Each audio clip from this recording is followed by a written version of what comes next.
Dan dengan menjadi umat Rasulullah, maka kita nggak bakal bisa lepas dari santri dan kiai.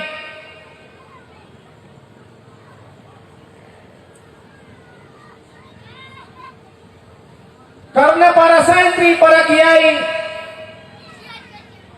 walaupun di zaman Orde Baru dilupakan, di zaman Orde Baru bahkan gak diajarkan di kurikulum sekolah, yang ditulis di sekolah SD, di PSBB, pahlawan-pahlawan itu hanya para tokoh-tokoh yang bukan dari kalangan Nahdlatul Ulama, yang bukan dari kalangan santri kiai, yang bukan dari kalangan pondok-pondok pesantren,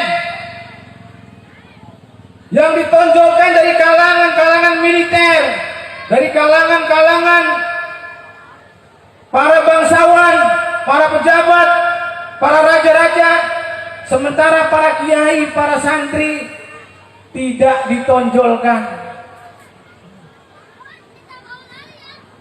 Makanya alhamdulillah semenjak zaman Presiden Joko Widodo, tepatnya pada tanggal 22 Oktober 2015 diresmikan Hari Santri Nasional sebagai penghargaan kepada para santri dan kiai yang telah turut menumpahkan banyak darah dan nyawanya untuk kemerdekaan Republik Indonesia. Bahkan diakui dan gak diakui pahlawan-pahlawan berikutnya, dan yang mengelola negara berikutnya adalah murid-murid mereka, murid-murid para santri, para kiai.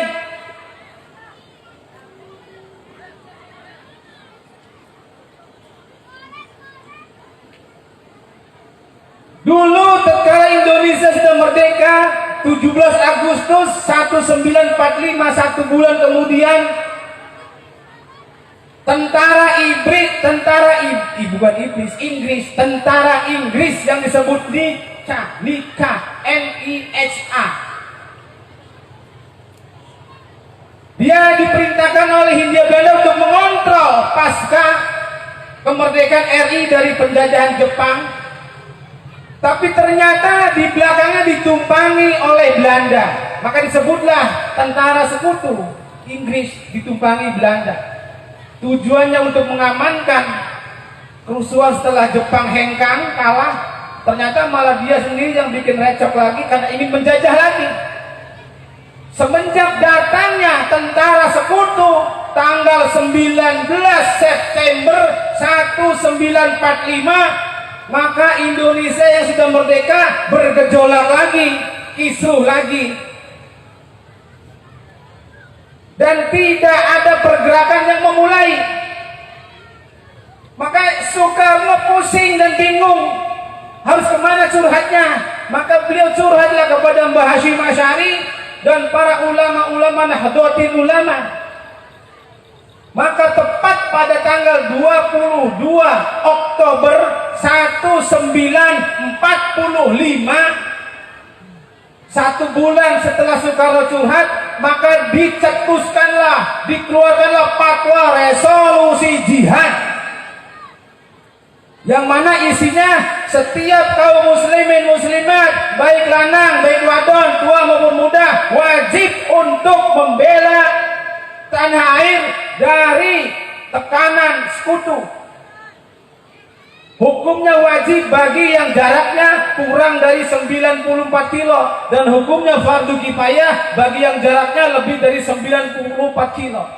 Setelah keluar fatwa resolusi jihad, maka dampaknya begitu dahsyat. Para pemuda khususnya Jawa Tengah, Jawa Timur, dan juga di Jawa Barat dan semua bergerak, kemudian berkumpul bersatu melawan.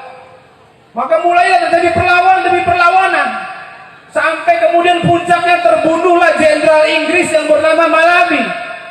Maka marahlah tentara Inggris, maka kemudian diseranglah Surabaya besar-besaran. Meletuslah perang terbesar pada tanggal 10 November di Surabaya. Maka diperingati sebagai Hari Pahlawan. Dari situlah mengambil peringatan Hari Santri Nasional. Karena semenjak meletusnya perang 10 November, kemudian kesininya mereka pada keder. Belanda mulai keder, Jepang kapok, Inggris ciut nyalinya.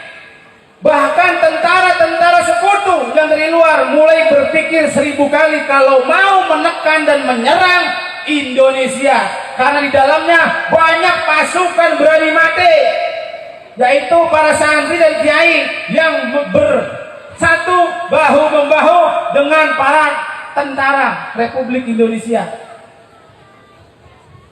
Berapa ribu, berapa juta santri yang gugur di dalam memperjuangkan kemerdekaan Republik Indonesia. Maka sangat patut dijadikan sebagai hari santri nasional.